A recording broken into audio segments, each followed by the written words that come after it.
Sebuah disclaimer yang penting adalah bahwa siapapun orang-orang yang mempertanyakan silsilah habaib di Indonesia itu bukan orang-orang yang membenci habaib, bukan orang-orang yang membenci Nabi dan keluarganya dan keturunannya, bukan, tapi mereka justru adalah orang yang sangat menyayangi, sangat menghormati dan sangat mencintai para habaib itu. Kenapa seperti itu? Ya sama seperti kebanyakan atau seluruh kaum muslimin. Kaum muslimin di seluruh dunia itu sangat-sangat mencintai hadis Nabi, dan karena itu maka mereka harus melakukan verifikasi yang sejelas-jelasnya terhadap hadis Nabi itu, karena mereka tidak mau menyampaikan sesuatu yang diklaim sebagai sabda Nabi ternyata bukan, kan seperti itu. Karena itu rantai sanad itu menjadi benar-benar penting, menjadi benar-benar mutlak.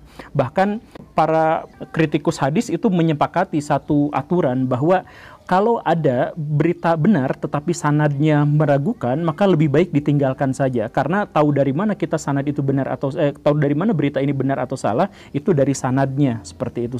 Bukan sanad keilmuan ulama bersanad, bukan, tapi sanad rantai perawinya gitu, yang hadis yang semacam itu. Nah, karena itu maka orang-orang yang mempertanyakan silsilah habaib itu bukan berarti membenci, tapi mereka benar-benar ingin mensucikan, agar ketika mereka misalkan harus sun tangan Solomon gitu ya, sun kaki gitu, kemudian berjalan di depannya sambil dengan lutut saja dan sebagainya, itu mereka hadapkan hanya kepada keturunan Nabi.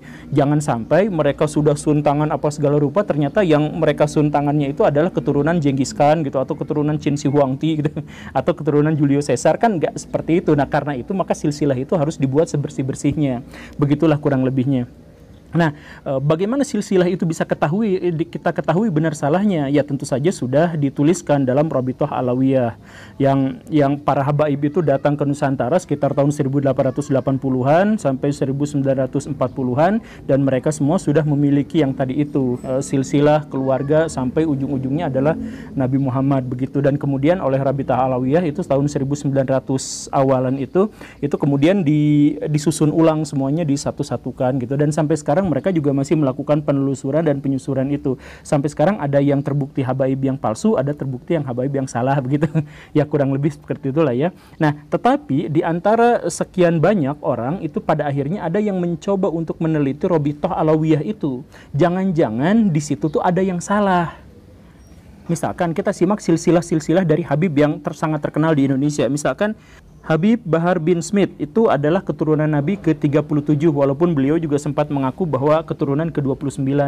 Tapi ternyata dalam Rabithah Alawiyah itu diakui sebagai Habib ke-37. Kemudian Habib Ja'far itu keturunan ke-38, Habib Rizik Syihab itu keturunan ke-39, kemudian Habib Lutfi itu keturunan ke-38 dan lain sebagainya. Ya kebanyakan ada dalam rentang 36, 37, 38, 39 gitu ya.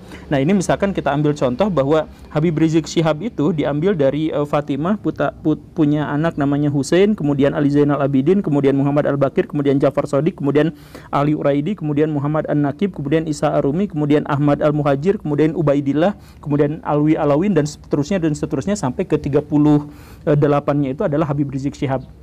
Nah, dari situ itu ada masalah menurut Pak Imaduddin Usman yang tadi itu. Apa masalahnya?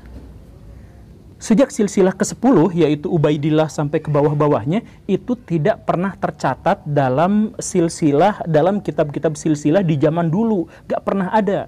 Yang ada yang mencantumkan Ubaidillah sebagai leluhurnya Habib Rizik dan lain sebagainya, sampai sekarang, itu baru ada silsilahnya itu tahun 1900-an, tahun 1800-an. Adalah yang mungkin tahun 1700-an. Ke belakangnya itu tidak pernah ada nama yang namanya Ubaidillah itu. Jadi, bahkan di abad ke-5 Hijriyah atau sekitar tahun 1100 Masehi itu ada seorang ulama namanya adalah Fakhrur Razi yang kemudian menulis silsilah kenabian, silsilah keturunan Nabi, dan menyebut bahwa Ahmad bin Isa itu tidak pernah punya anak yang namanya Ubaidillah. Punya anaknya itu adalah Muhammad, kemudian Ali, kemudian Husain. 3 itu saja, dan tidak ada lagi yang namanya Ubaidillah. Dan karena itu maka Ubaidillah ini adalah anak dari siapa? Ini tidak pernah tertera dalam risalah, dalam kitab-kitab silsilah manapun dalam sejarah. Dan baru nongol itu tahun 1700-an, tahun 1800-an. Dan kemudian diklaim sama habaib-habaib zaman sekarang. Artinya ini sanadnya terputus. Jadi kalau misalkan kita ngambil verifikasi hadis yang standar seperti yang digunakan oleh Bukhari, Muslim, Imam Abu Dawud dan sebagainya, maka ini sanad ini telah terputus dari zaman Ar-Razi, Fahru Razi itu sampai tahun 1800-an. Berarti sekitar 700-800 tahunan kosong, hilang, tidak ada, tiba-tiba muncul ada nama itu masuk ke dalam silsilah kenabian gitu. Nah, maka di sini masalahnya double, kecacatannya itu adalah ganda. Kenapa? Yang pertama itu adalah bahwa Ubaidillah, nama Ubaidillah itu tidak pernah tercatat dalam kitab silsilah manapun sebelum tahun 1700-an, sebelum tahun 1800-an. Itu yang pertama, tidak tercatat, sanadnya putus. Yang kedua, justru malah kitab abad ke-5 Hijriyah atau tahun 1000-an Masehi, 1100-an Masehi justru menyangkal ada namanya Ubaidillah, karena Muhammad bin Isa, Ahmad bin Isa itu punya anak yaitu Ali, Muhammad, dan Hussein. Tidak ada yang namanya Ubaidillah. Nah, karena itu maka silsilah Habib Rizik dan sebagainya sampai ke atas, sampai ke Ubaidillah ini terhenti di situ.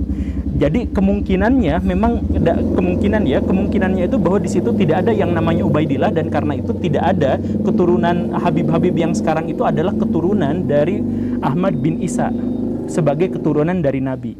Itu yang dipermasalahkan oleh Pak Imaduddin Usman. Lantas kalau kita sekarang menerima pernyataan dari Imaduddin ini, kesimpulannya, maka kita tidak mungkin menerima habaib-habaib yang ada di Indonesia, karena beliau, mereka semua itu tidak memiliki garis keturunan yang sah yang diterima dalam garis sanad. Begitu. Itu masalah yang pertama. Kemudian masalah yang lainnya juga adalah kalau misalkan baraya telisik dari silsilah itu, memang silsilahnya sedikit punya masalah dalam hal kalkulasi, yaitu coba kita lihat yang tadi ya, Habib Bahar, Habib Rizik, Habib Lutfi, Habib Muhammad, Habib ya dan lain sebagainya, Habib Ja'far juga dan sebagainya, itu adalah generasi ke-36 sampai 39 generasi sekarang itu. Nah, padahal jarak dari Nabi Muhammad ke sekarang itu, kalau misalkan kita masukkan ke Hijriyah, itu sekitar 1500 tahun bedanya itu.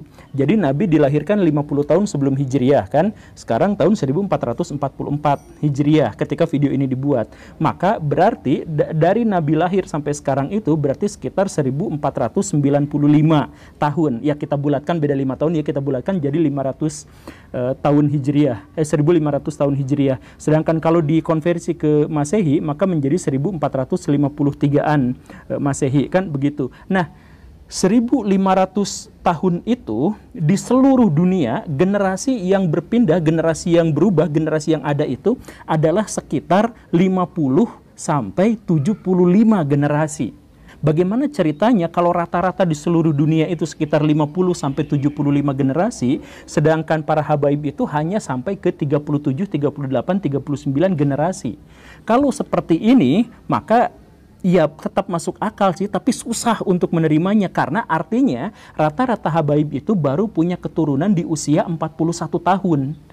Kan ini ya masa kalau misalkan ada orang yang punya anak di usia 41 tahun, itu sesuatu yang wajar. Tapi kalau dirata-ratakan sepanjang 1500 tahun, rata-rata orang punya anak sekitar 41 tahun, itu sebenarnya agak kurang srek gitu. Secara probabilitasnya itu nggak nyambung gitu, nggak sah gitu, nggak cocok gitu. Gitu kan? Apalagi ditambah dengan kesulitan yang lain, bahwa di zaman dulu sebelum tahun 1800-an, itu kebanyakan orang menikah di usia yang sangat belia, antara 11 tahun, 12 tahun, 13 tahun, 14 tahun. Begitu. Itu umumnya segitu. Nah, kalau misalkan pernikahan itu terjadi di umur 11, 12, 13, 14, dalam kurun waktu 1500 tahun, rata-ratanya mereka punya anak di usia 40 tahun atau punya generasi berikutnya di usia 40 tahun, maka saya pikir ini adalah sesuatu yang agak melenceng gitu, nggak sesuai kalkulasi begitu. Nah, jadi ayo kita lihat misalkan apa masalahnya itu.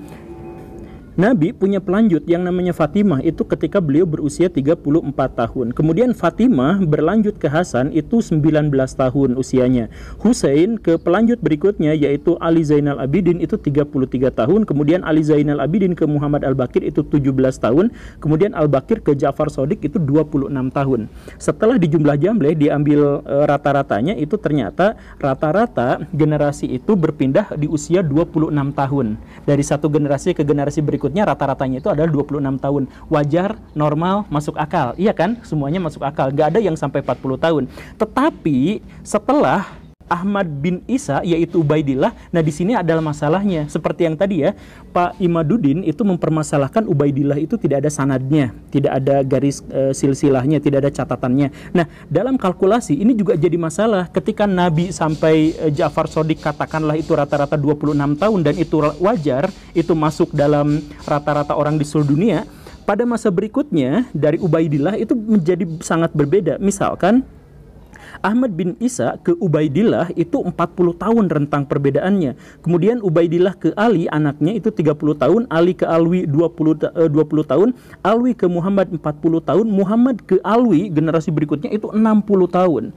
Kemudian Alwi ke Ali 20 tahun, generasi-generasi berikutnya Alwi ke Muhammad 30 tahun, Muhammad ke Ali 30 tahun, Ali ke Muhammad 34 tahun, Muhammad ke Alwi 26 tahun, Alwi ke Said Ali itu 50 tahun, Said Ali ke Muhammad generasi selanjutnya itu 55 tahun. Artinya ada di antara mereka itu yang baru punya anak setelah 60 tahun, setelah 55 tahun, setelah 50 tahun dan sebagainya. Dan ini rata-rata ke bawahnya gitu. Jadi rata-ratanya tetap selalu di atas 30 tahun. Nah, ini sebenarnya menjadi sesuatu yang agak bermasalah, menjadi sesuatu yang aneh. Ditambah lagi kalau misalkan Baraya melihat, mengecek silsilah itu, di situ selalu ada juga yang aneh, yaitu angka tahun dari kelahiran orang-orang yang tanpa sanad tadi itu, ya menurut Pak Imaduddin tanpa sanad itu selalu berangka tahun genap sempurna. Misalkan Ubaidillah lahir tahun 320 Hijriah, Ali Al-Mubtakir itu 350 Hijriah, Muhammad Al-Maula itu 390 Hijriah, Alwi Syahib itu 450 Hijriah, Ali Qoil Qasam itu sekitar 470 Hijriah, dan Muhammad Sohib itu 600 Hijriah, dan seterusnya dan seterusnya. Angkanya itu pas. Jadi tahun 600, tahun 700, tahun 650 gitu. Semuanya itu gak ada yang koma-koma sekiannya gitu. Begitupun dengan jarak antara dari ayah ke anaknya itu juga pasti genap pas gitu, puluhan gitu, nggak ada satuannya gitu. Nah, ini kan sebenarnya agak rancu, agak aneh gitu. Jadi bagaimana ceritanya kalkulasi itu selalu rata-ratanya adalah sekitar 41 tahun, kemudian rentang dari satu generasi ke generasi yang lain itu sekitar 2 atau 3 kali lipat daripada generasi yang pada umumnya, dan kemudian angkanya juga dipas-pasin semuanya seperti itu gitu. Ini saya pikir sih nampaknya juga rancu. Nah, jadi dalam hal ini maka kita menemukan ada 3 aspek yang benar-benar meragukan silsilah para habaib di Indonesia. Yang pertama itu adalah tes DNA yang menunjukkan bahwa misalkan yang marga Syihab saja sampai sekarang itu ternyata 50%-nya itu adalah DNA India. Itu yang pertama, tes DNA. Kemudian yang kedua itu adalah dari rantai sanad yang biasa digunakan oleh kaum muslimin di seluruh dunia, itu ternyata sanadnya terputus. Baru muncul tahun 1800-an, bahkan sudah dibantah sanadnya, bukan hanya terputus tapi terbantah sanadnya dari kitabnya Fahru Rozi dan kitab-kitab yang lainnya. Kemudian yang ketiga, secara kalkulasi hitung-hitungan generasi, ternyata generasi para habaib itu jauh lebih tua dan jauh lebih panjang daripada generasi-generasi manusia di seluruh dunia. Nah, rata-rata manusia di seluruh dunia. Ini kan aneh. Nah, tapi ya apapun itu, karena pesawatnya juga sudah lewat, mari kita diskusikan. Ini bukan final pernyataan saya ya. Ini bukan final, ini mari kita sama-sama menelusur, mari kita sama-sama menelaah. Karena bagaimanapun kan kita harus menghormati para keturunan Nabi. Dan karena itu maka kita harus menghormati orang yang benar gitu. Jangan-jangan kita malah menghormati orang yang salah gitu. Jadi silahkan cek DNA-nya, silahkan cek apa dan sebagainya. Saya sih pernah baca bantahan gitu ya, bantahan terhadap Syekh Imaduddin gitu yang menyatakan bahwa DNA itu apa. Tapi kan sebenarnya bantahan yang saya baca gitu itu juga terlalu tendensius gitu. Misalkan tes DNA itu kan dari Yahudi, itu kan nggak pantas gitu dan lain sebagainya, dan itu adalah orang-orang bodoh, orang-orang awam yang tidak tahu soal tes DNA dan sebagainya gitu ya. Dan kemudian orang yang menulis itu bantahannya mengatakan bahwa itu lihat tuh, menurut tes DNA itu ternyata teori evolusi itu sekarang terbantah oleh bukti sains yang di zaman sekarang dan sebagainya gitu ya. Itu saya pikir sih tidak layak. Saya aslinya mau mencari bantahan-bantahan dari Pak Imaduddin ini, tapi malah mendapatkan ya pernyataan-pernyataan yang seperti itu. Jadi diskusi tetap dibuka, mari kita sama-sama membahas apakah, atau berserta buktinya tentu saja ya, apakah silsilah dari habaib-habaib yang ada di Indonesia itu sah dan meyakinkan atau tidak. Terima kasih karena sudah menyimak. Saya Guru Gembul. Assalamualaikum warahmatullahi wabarakatuh.